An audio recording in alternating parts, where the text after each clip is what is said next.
Assalamualaikum everyone, this is Tavita and you're watching Learn with Tavita where we make learning simple and clear। तो students आज हम लोग जो है बहुत बेसिक सा टॉपिक जो है वो डिस्कस करने जा रहे हैं जो कि है law of conservation of energy. ठीक है जी। अब इसके अंदर सबसे पहले हमने जानना ये है कि एनर्जी क्या होती है। तो energy is the ability to do work और क्रिएट मोशन। कोई भी काम आप जो करने जा रहे हैं उसके अंदर एनर्जी की जो है वो रिक्वायर्ड होती है। और अगर किसी बॉडी को आप मोशन में करना चाह रहे हैं तो उसके लिए भी एनर्जी रिक्वायर्ड होती है। ठीक है।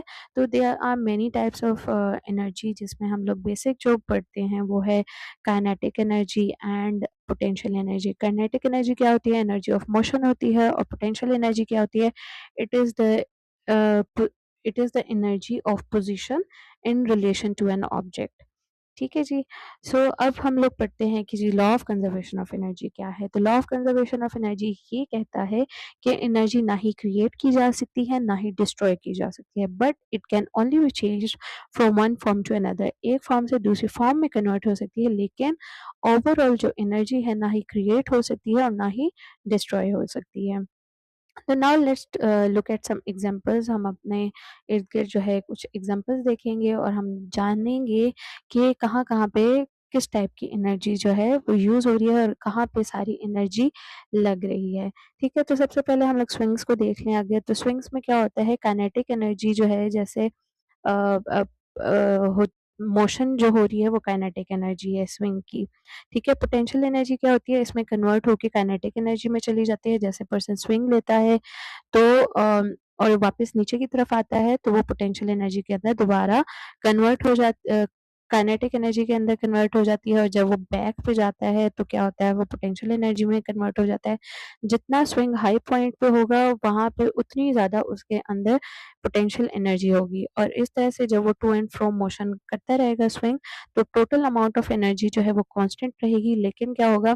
जब स्विंग हाई पोजीशन पे होगा तो पोटेंशियल एनर्जी उसमें स्टोर होगी, और जब वो स्विंग को छोड़ दिया जाएगा तो वो काइनेटिक एनर्जी के अंदर कन्वर्ट हो जाएगा। ठीक है जी। इसके बाद अगर हम लोग बाइक को राइड कर रहे हैं तो उसमें क्या होता है कि इट इन्वॉल्व्स एनर्जी ट्रांसफ़र। और इसमें पर्सन के जो मसल्स होते हैं वो काइनेटिक एनर्जी प्रोवाइड करते हैं पेडल को, और जिससे क्या होती है? एनर्जी ट्रांसफ़र हो जाती है व्हील्स के अंदर और ग्राउंड के अंदर। और जिस तरह और इस तरह से क्या होता है कि बाइक जो है आगे फॉरवर्ड मूव करती है। ठीक है जी। इसके अलावा बर्निंग ऑफ वुड है। जब वुड को बर्न किया जाता है तो जो केमिकल एनर्जी उसके अंदर स्टोर होती है वो हीट और लाइट के अंदर कन्वर्ट हो जाती है। तो इस तरह जो टोटल अमाउंट ऑफ एनर्जी है केमिकल एनर्जी के अंदर जो स्टोर होती है वो, और जब बर्न होके वो हीट और लाइट के अंदर कन्वर्ट हो जाती है तो total amount of energy same ही रहती है। ठीक है जी। इसके अलावा हमारे पास हाइड्रो इलेक्ट्रिक डैम्स होते हैं। उसमें क्या होता है कि एनर्जी जो है ट्रांसफॉर्म होती है। Water with potential energy flows downhill. Water जिसके अंदर पोटेंशियल एनर्जी स्टोर होती है वो डाउनहिल जो है वो फ्लो करता है, जिससे वो काइनेटिक एनर्जी में कन्वर्ट हो जाता है और फिर टरबाइन के अंदर जाके वो इलेक्ट्रिसिटी को जनरेट करता है। ठीक है। इसके अलावा नेक्स्ट हमारे पास एग्जांपल है न्यूटन्स क्रेडल की। इसमें जो होती है potential energy is the first ball. जो पोटेंशियल एनर्जी होती है जो पहले बॉल के अंदर होती है वो कन्वर्ट हो जाती है काइनेटिक एनर्जी के अंदर, और जब वो सेकंड बॉल के साथ कोलाइड होती है तो वो काइनेटिक एनर्जी जो है ट्रांसफ़र हो जाती है दूसरी बॉल के अंदर। इस तरह दूसरे से तीसरी बॉल के अंदर, तीसरी से चौथी बॉल के अंदर। तो इस तरह सीरीज़ ऑफ बॉल के अंदर जो ये काइनेटिक एनर्जी है ये कन्वर्ट होती जाती है। इस तरह से जो कंज़र्वेशन ऑफ एनर्जी होती है वो इंश्योर रहती है कि total amount of energy in the system remains constant despite transfer between potential and kinetic energy. Newton cradle में क्या होता है कि सिर्फ आप एक बॉल को मूव करते हैं। ठीक है। तो जब वो मूव करते हैं तो उसके अंदर सारी आप पोटेंशियल एनर्जी स्टोर कर लेते हैं, और जब आप उसको छोड़ देते हैं तो वो काइनेटिक एनर्जी दूसरी बॉल के अंदर, तीसरी बॉल के अंदर इस तरह से करके ट्रांसफर हो जाती है। तो टोटल अमाउंट जो होती है एनर्जी की वो कांस्टेंट ही रहती है। इसके अलावा जो आप ट्रैम्पोलिन पे जंप करते हैं वो भी एनर्जी की ट्रांसफ़र होती है। व्हेन जब आप बाउंस करते हैं, नीचे की तरफ आते हैं, ऊपर की तरफ जाते हैं, तो ये एनर्जी जो होती है ट्रांसफ़ॉर्म होती है from your body to the trampoline, and then you go upward in the air. ठीक है जी। इसके बाद लास्ट हमारे पास एग्जांपल है सोलर पैनल की।